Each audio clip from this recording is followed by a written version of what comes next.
Presidência da República, Casa Civil, Subchefia para Assuntos Jurídicos. Decreto, Lei nº 5.452, de 1º de maio de 1943. Consolidação das Leis do Trabalho. Capítulo 3º da Alteração art. 468, nos contratos individuais de trabalho só é lícita a alteração das respectivas condições por mútuo consentimento, e ainda assim desde que não resultem, direta ou indiretamente, prejuízos ao empregado, sob pena de nulidade da cláusula infringente desta garantia. 1. Não se considera alteração unilateral a determinação do empregador para que o respectivo empregado reverta ao cargo efetivo, anteriormente ocupado, deixando o exercício de função de confiança. 2. A alteração de que trata deste artigo, com ou sem justo motivo, não assegura ao empregado o direito à manutenção do pagamento da gratificação correspondente, que não será incorporada, independentemente do tempo de exercício da respectiva função. Art. 469. Ao empregador é vedado transferir o empregado, sem a sua anuência, para a localidade diversa da que resultar do contrato, não se considerando transferência a que não acarretar necessariamente a mudança do seu domicílio.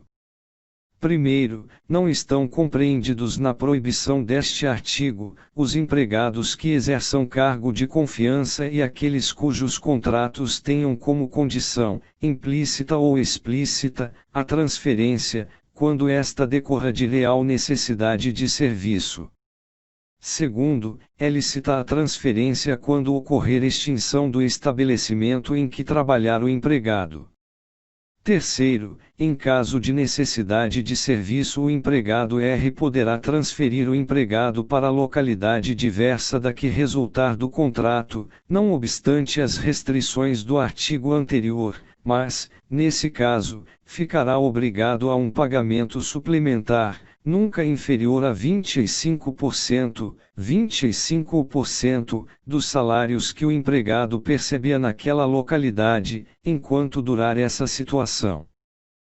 Art. 470. As despesas resultantes da transferência correrão por conta do empregador. Capítulo 4 da suspensão e da interrupção.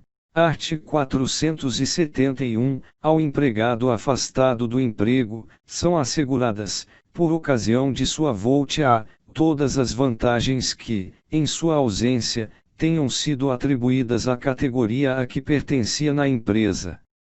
Art. 472. O afastamento do empregado em virtude das exigências do serviço militar, ou de outro encargo público, não constituirá motivo para alteração ou rescisão do contrato de trabalho por parte do empregador. Primeiro, para que o empregado tenha direito a voltar a exercer o cargo do qual se afastou em virtude de exigências do serviço militar ou de encargo público, é indispensável que notifique o empregador dessa intenção, por telegrama ou carta registrada, dentro do prazo máximo de 30 dias, contados da data em que se verificar a respectiva baixa ou a terminação do encargo a que estava obrigado. Segundo, nos contratos por prazo determinado, o tempo de afastamento, se assim acordarem as partes interessadas, não será computado na contagem do prazo para a respectiva terminação. Terceiro, ocorrendo motivo relevante de interesse para a segurança nacional, poderá a autoridade competente solicitar o afastamento do empregado do serviço ou do local de trabalho, sem que se configure a suspensão do contrato de trabalho. Quarto, o afastamento a que se refere o parágrafo anterior será solicitado pela autoridade competente diretamente ao empregador, em representação fundamentada com audiência da Procuradoria Regional do Trabalho, que providenciará desde logo a instauração do competente inquérito administrativo. Quinto, durante os primeiros 90 dias desse afastamento, o empregado continuará percebendo sua remuneração. Art. 473. O empregado poderá deixar de comparecer ao serviço sem prejuízo do salário, e, até 2 dias consecutivos, em caso de falecimento do cônjuge, ascendente, descendente, irmão ou pessoa que, declarada em sua carteira de trabalho e previdência social, viva sob sua dependência econômica. Segunda, até 3 dias consecutivos, em virtude de casamento. Terceira, por um dia, em caso de nascimento de filho no decorrer da primeira semana. Quarta, por um dia, em cada 12 meses de trabalho, em caso de doação voluntária de sangue devidamente comprovada, v. até 2 dias consecutivos ou não, para o fim de se alistar eleitor, nos termos da lei respectiva. Sexta, no período de tempo em que tiver de cumprir as exigências do serviço militar referidas na letra C do art. 65 da Lei nº 4.375, de 17 de agosto de 1964, Lei do Serviço Militar. Sétima, nos dias em que estiver comprovadamente realizando provas de exame vestibular para ingresso em estabelecimento de ensino superior. Oitava, pelo tempo que se fizer necessário, quando tiver que comparecer a juízo. Nona, pelo tempo que se fizer necessário, quando, na qualidade de representante de entidade sindical, estiver participando de reunião oficial de organismo internacional do qual o Brasil seja membro.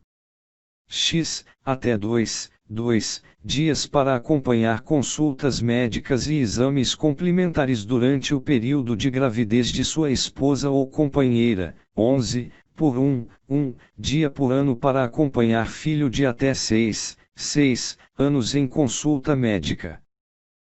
12, até 3 dias, em cada 12 meses de trabalho, em caso de realização de exames preventivo S de câncer devidamente comprovada.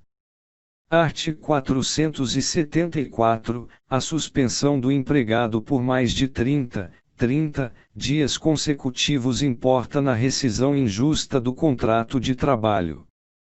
Art. 475, o empregado que for aposentado por invalidez terá suspenso o seu contrato de trabalho durante o prazo fixado pelas leis de previdência social para a efetivação do benefício. Primeiro, recuperando o empregado a capacidade de ter trabalho e sendo a aposentadoria cancelada, ser-lhe assegurado o direito à função que ocupava ao tempo da aposentadoria, facultado, porém, ao empregador, o direito de indenizá-lo por rescisão do contrato de trabalho, nos termos dos arts. 477 e 478, salvo a hipótese de ser ele portador de estabilidade, quando a indenização deverá ser paga na forma do art. 497. Segundo, se o empregador houver admitido substituto para o aposentado, poderá rescindir, com este, o respectivo contrato de trabalho sem indenização, desde que tenha havido ciência inequívoca da interinidade ao ser celebrado o contrato. Art. 476, em caso de seguro, doença ou auxílio, enfermidade, o empregado é considerado em licença não remunerada, durante o prazo desse benefício. Art. 476-A. O contrato de trabalho poderá ser suspenso, por um período de 2 a 5 meses, para participação do empregado em curso ou programa de qualificação profissional oferecido pelo empregador, com duração equivalente à suspensão contratual, mediante previsão em convenção ou acordo coletivo de trabalho e aquiescência formal do empregado, observado o disposto no art. 471 desta consolidação. Após a autorização concedida por intermédio de convenção ou acordo coletivo, o empregador deverá notificar o respectivo sindicato, com antecedência mínima de 15 dias da suspensão contratual. 2. O contrato de trabalho não poderá ser suspenso em conformidade com o disposto no caput deste artigo mais de uma vez e no período de 16 meses.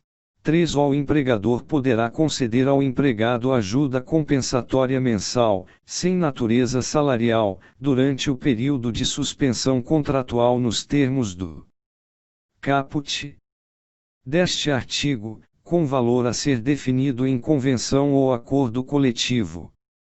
4. Durante o período de suspensão contratual para participação em curso ou programa de qualificação profissional, o empregado fará jus aos benefícios voluntariamente concedidos pelo empregador. 5. Se ocorrer a dispensa do empregado no transcurso do período de suspensão contratual ou nos 3 meses subsequentes ao seu retorno ao trabalho, o empregador pagará ao empregado, além das parcelas indenizatórias previstas na legislação em vigor, multa a ser estabelecida em convenção ou acordo coletivo, sendo de, no mínimo, 100% sobre o valor da última remuneração mensal anterior à suspensão do contrato. 6. Se durante a suspensão do contrato não for ministrado o curso ou programa de qualificação profissional, ou o empregado permanecer trabalhando para o empregador, ficará descaracterizada a suspensão, sujeitando o empregador ao pagamento imediato dos salários e dos encargos sociais referentes ao período, as penalidades cabíveis previstas na legislação em vigor, bem como as sanções previstas em convenção ou acordo coletivo. 7. O prazo limite fixado no caput poderá ser prorrogado mediante convenção ou acordo coletivo de trabalho e aquiescência formal do empregado, desde que o empregador arque com o ônus correspondente ao valor da bolsa de qualificação profissional, no respectivo período.